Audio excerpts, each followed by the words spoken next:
أشهد أن لا إله إلا الله.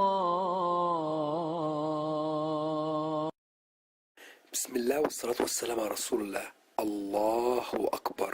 Les montagnes piquées terrestres et autres miracles scientifiques dans le Coran présentés par notre frère suisse converti à l'islam.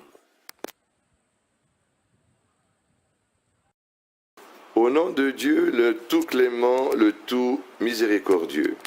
Les montagnes piquées terrestres. Allah exalté soit-il dit: n'avons-nous pas fait de la terre une couche et placé les montagnes comme des piquets? Sourate la Nouvelle, versets 6 et 7. Al-Naba. La vérité scientifique. L'on ignorait tout jadis des montagnes, excepté le fait qu'elles sont des masses rocheuses élevées au-dessus de la surface de la terre.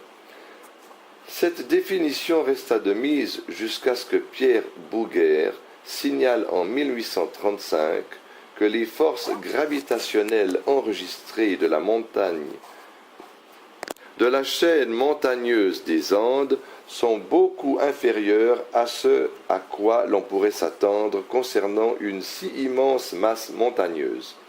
Raison pour laquelle Pierre Bouguer affirma la forte probabilité de l'existence d'une plus grande masse de la montagne enfouie sous terre, ce qui expliquerait le déséquilibre de la gravitation.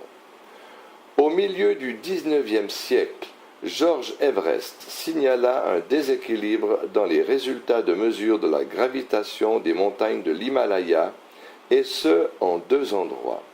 Ne pouvant pas expliquer ce phénomène, Everest lui donna comme nom l'énigme de l'Inde.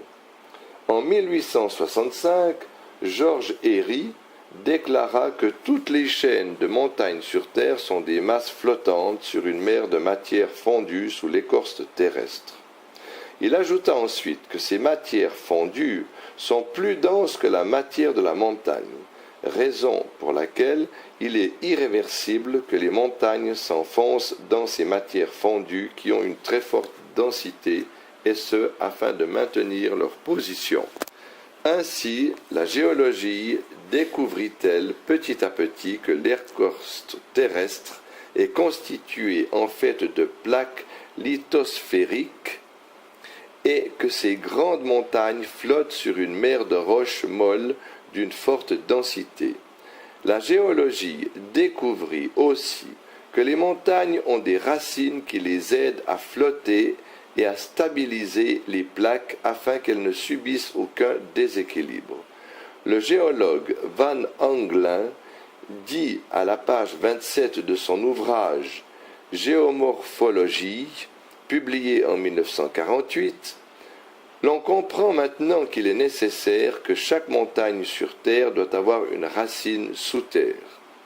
Quant à la fonction de la montagne dans le raffermissement de l'écorce terrestre, elle fut corroborée par le principe de l'équilibre hydrostatique de la Terre, comme cela fut affirmé par le géologue américain Doughton en 1889, qui dit que l'enfoncement des massifs montagneux dans la Terre va crescendo avec la hauteur des montagnes.